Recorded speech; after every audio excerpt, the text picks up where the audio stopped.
Halo adik-adik, di sini kakak akan menjelaskan materi mengenai listrik statis dalam kehidupan sehari-hari. Tahukah kalian apa itu pelajaran listrik statis? Pelajaran listrik statis merupakan pelajaran yang membahas tentang muatan listrik yang untuk sementara diam pada suatu benda. Dalam materi ini, kita akan membahas 7 subbab, di antaranya. Yang pertama, benda bermuatan listrik, pemuatan listrik, elektroskop, hukum Coulomb, medan listrik, penerapan listrik statis. Yang terakhir, hewan-hewan penghasil listrik. Yang pertama, benda bermuatan listrik. Kamu sudah mengetahui bahwa benda tersusun oleh partikel-partikel zat. Partikel zat yang ukurannya paling kecil dan tidak dapat dibagi-bagi lagi disebut atom. Dalam perkembangan ilmu pengetahuan selanjutnya, atom ternyata masih dapat dibagi-bagi lagi. Tiap atom tersusun dari inti atom dan elektron. Atom dikelompokkan menjadi 3, yaitu bermuatan negatif, bermuatan positif, dan netral. Atom dikatakan bermuatan negatif jika kelebihan elektron, sedangkan atom dikatakan bermuatan positif jika kekurangan elektron. Adapun yang dikatakan atom netral jika jumlah proton dan elektronnya sama. Lihatlah gambar berikut ini.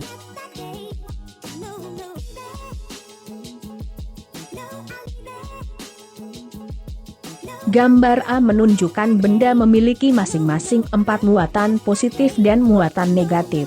Karena jumlah proton sama dengan jumlah elektron, maka benda tersebut termasuk benda netral.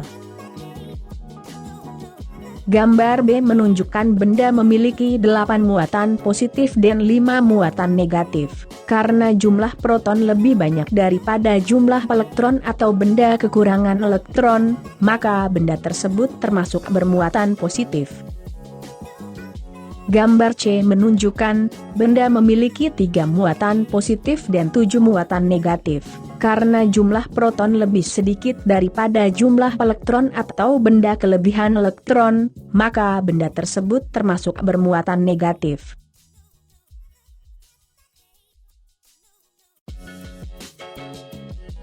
Untuk dapat mengamati efek dari muatan listrik, lakukanlah kegiatan berikut. Tujuannya yaitu untuk mengamati keberadaan muatan listrik.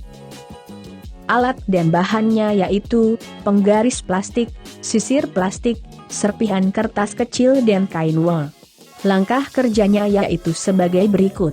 Pertama, dekatkan penggaris plastik di dekat serpihan kertas kecil. Amatilah serpihan kertas. Gosoklah penggaris plastik dengan kain wol satu arah selama beberapa kali. Dekatkan penggaris plastik pada serpihan kertas kecil. Amatilah serpihan kertas. Ulangi langkah 1 dan 2 dengan menggunakan sisir plastik. Penggaris plastik yang semula dalam keadaan netral, tidak bermuatan listrik, sehingga tidak mampu menarik serpihan kertas kecil. Ketika penggaris plastik digosok kain wol berarti memberikan energi kepada elektron untuk berpindah. Perpindahan elektron terjadi pada kain wol menuju penggaris plastik. Penggaris plastik akan bermuatan negatif karena mendapat sejumlah elektron dari kain wol. Akibatnya penggaris plastik kelebihan elektron. Pindahnya elektron pada kain wol mengakibatkan kain wol kekurangan elektron sehingga kain wol bermuatan positif. Penggaris plastik yang telah bermuatan listrik dapat menarik serpihan kertas kecil.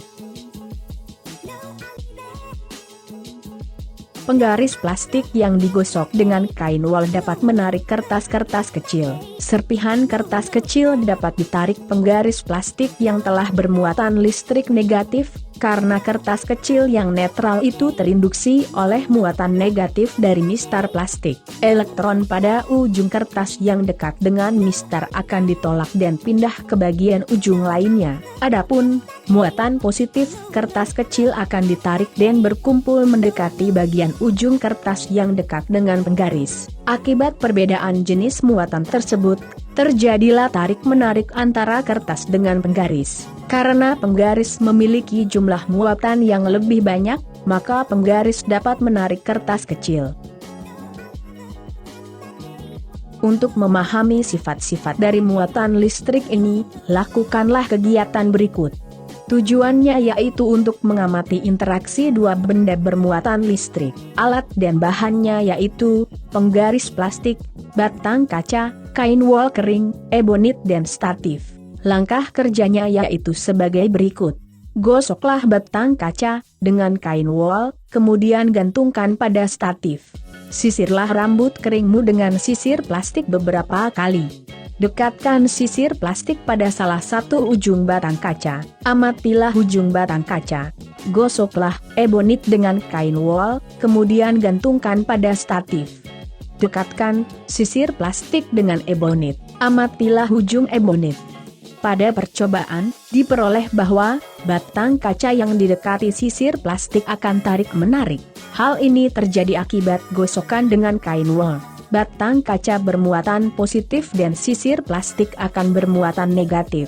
Dengan demikian, muatan yang tidak sama, positif dan negatif, apabila berdekatan akan saling menarik. Perbedaan terjadi pada ebonit dan sisir plastik. Ebonit yang didekati sisir plastik akan tolak-menolak. Hal ini disebabkan jenis muatan listrik yang dihasilkan akibat gosokan antara ebonit dan sisir plastik sama, yaitu muatan negatif. Jadi, muatan yang sejenis, negatif dan negatif, jika berdekatan akan tolak-menolak.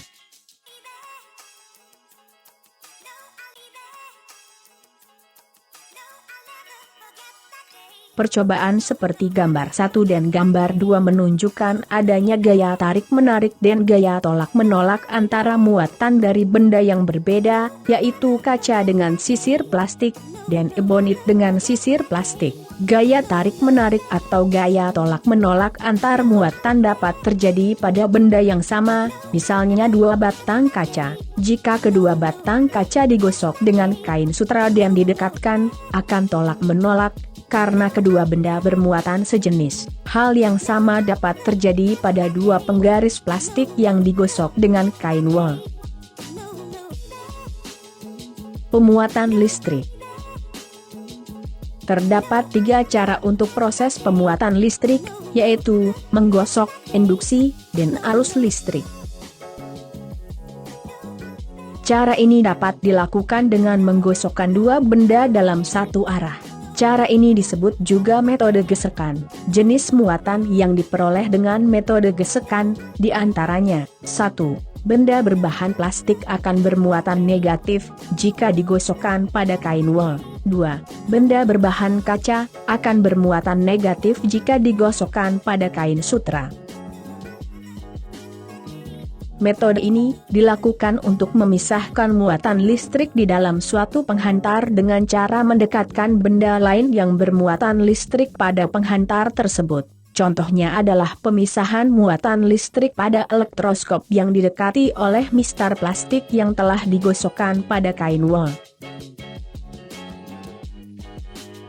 Dalam metode ini, untuk menghasilkan muatan listrik, kedua benda harus mengalami kontak langsung agar sejumlah elektron mengalir dari satu benda ke benda yang lainnya.